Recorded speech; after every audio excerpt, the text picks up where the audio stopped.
My question is to the Minister for Climate Change and Energy.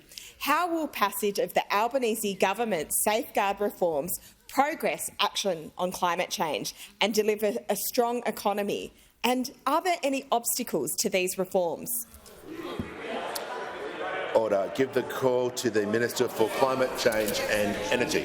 Well, thank you, Mr Speaker. I recognise the expertise and experience of the member for Swan in climate change and resources, and I appreciate her counsel as well as her question.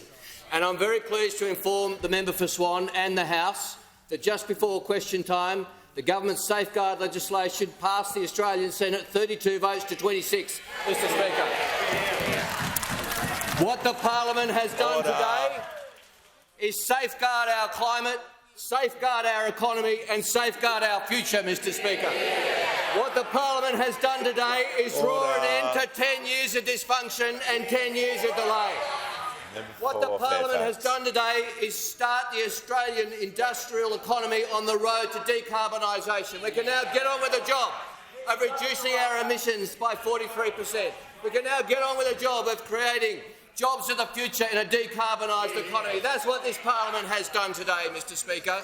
I've met just even today with chief executives of Australian industry who've told me now they have the certainty to make investments which will reduce carbon and create jobs. Now they have the certainty, they've told me and the government, and they are keen to get on with it.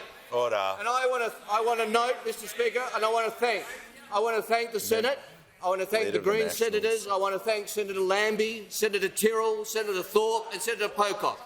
The vote of 32 to 26 and the vote in the House of 87 to 55 means that this parliament reflects the will of the Australian people, Mr Speaker. Reflects the will of the Australian people to take action on climate. I was asked if there are any obstacles. Well, there were a few. There is a rump of irrelevance, but that rump of irrelevance has been overcome.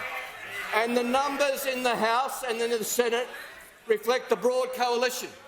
The government's policy has been supported by the Business Council of Australia and the Climate Council, the Australian Conservation Foundation and the Australian Industry Group, Australian Chamber of Commerce and Industry and groups right across the board.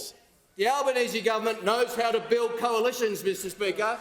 The coalition has forgotten. There's a broad coalition in favour of support and a little coalition fighting on against action on climate change. For too long in this country, the government of the day weaponised climate policy to divide Australians, to pit Australians in the regions against Australians in the cities. This government uses climate to unite Australians in our great national endeavour to reduce our emissions and create the jobs of the future. In the regions right across Australia, the great regions that power Australia, those regions will be the centre of our renewable economy. This government gets on with the job and gets over 10 years of denial and delay.